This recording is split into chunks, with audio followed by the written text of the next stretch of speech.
All right, YouTube, once again, it's Kennard Vernon Stewart here for the podcast talking Auburn football. Go ahead and like this video, comment, and subscribe to Vernon Speak Sports Auburn. As always, it is great to be an Auburn Tiger War Eagle. Man, what a ending to the season. Auburn defeating Alabama 48-45. Now Auburn awaits not only the college football playoff ranking that will come out tomorrow, but the outcomes of the college football conference championships that will be happening this weekend also play a role as well. Now, if I was to go out on a limb, I would say that Auburn should jump Alabama to take on a New Year's Six bowl spot. I'm not saying this because I am an Auburn fan and a quote-unquote Auburn talking head or sports or whatever you want to call me. You can call me whatever you want to, but just keep supporting the channel, War Eagle. The reason why I think Auburn should jump Alabama is because, for one, Auburn has played just a tougher schedule. You know, Auburn has had to face Oregon, Florida, Georgia, LSU, now Alabama.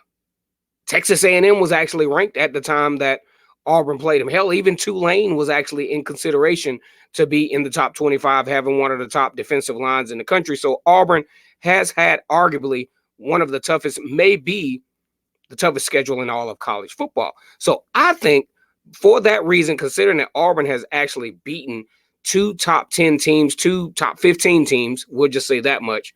I think Oregon was like 16 at the time, Alabama number 5. So you got an average of number 11 teams in the country that Auburn has beaten, only coming within, single points, single possessions of beating Georgia, Florida, and, well, not Florida, lost to Florida by 2 possessions, but lost to Georgia by 7, lost to LSU, unlikely by 3, down in Baton Rouge.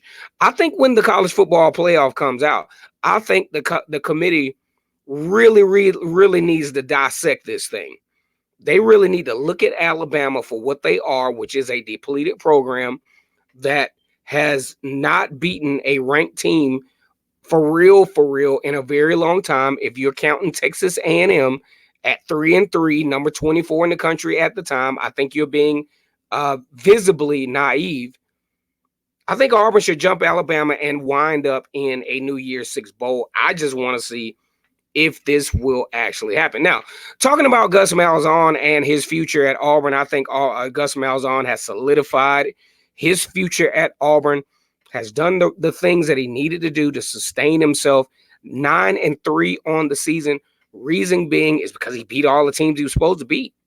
For one, number 2, defense actually stepped up. When the defense, made a goal at the beginning of the season, Kevin Steele thought that his defense was good, but I think he felt like he could take it to another level. Better athleticism at the linebacker position, much more depth at the secondary.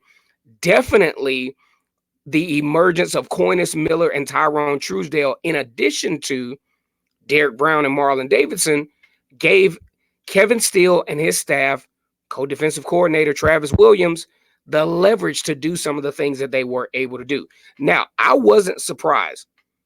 Many of you were, but I felt all week, because of the speed of the receivers of Alabama, I thought that Alabama would exploit certain portions of Auburn's defense. They did so in the first half.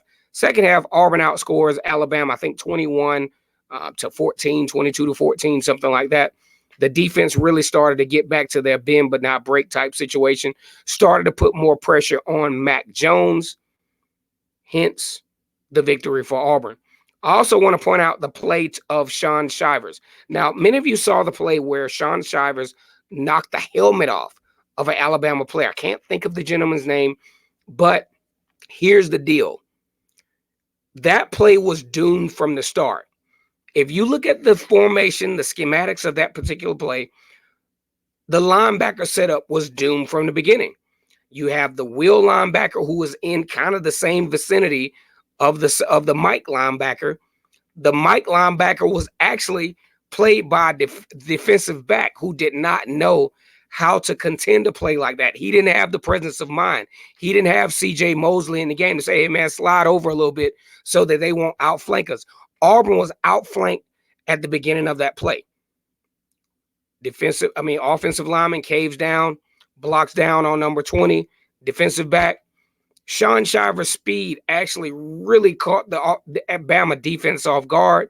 The guy who got his helmet knocked off, number 15, he was just an innocent bystander. Touchdown, Auburn. One of the best plays of the year for Auburn, but it was ushered by poor formation by Alabama, which goes to show another reason why these guys should not be in a New Year's Six Bowl this year. They have not beat a ranked team. They have not. They've had their schedule is absolutely disgusting.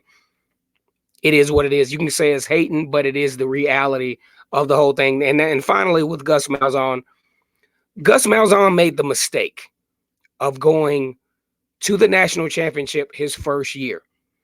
The reason why I say that was a mistake in a way is because it came three seasons, 2000, well, actually 2011, 2012, 2 seasons after the 2010 season. Auburn fans was not looking at the fact that Gus Malzahn was a new coach, was not looking at the fact that Gus Malzahn has not had a chance to really figure out what it takes to build a program. What the Auburn fans was looking at, we've been to 2 national championships in a 3-year span. We can get used to this. And when Gus Malzahn wasn't able to do it because of the lack of sustainability as to how he got there in 2013 in the first place, that's when the disdain starts.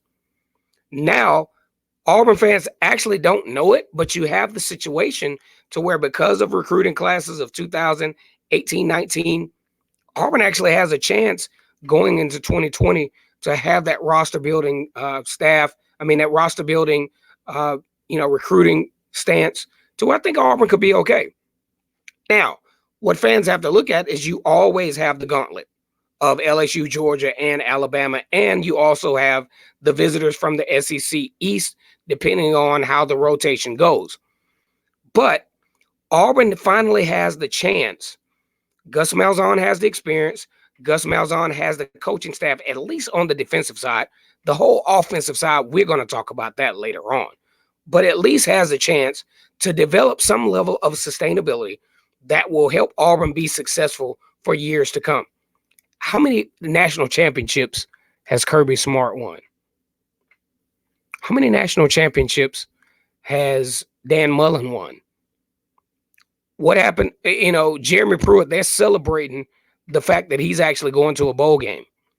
It takes time, guys. This is not a quick fix, especially when you're fixated where Auburn is, proximity-wise, having to compete with recruiting from Alabama, Georgia Tech.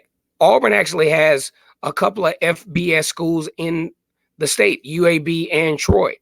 Also have FCS schools like Alabama State, Alabama A&M. So they have in-state competition.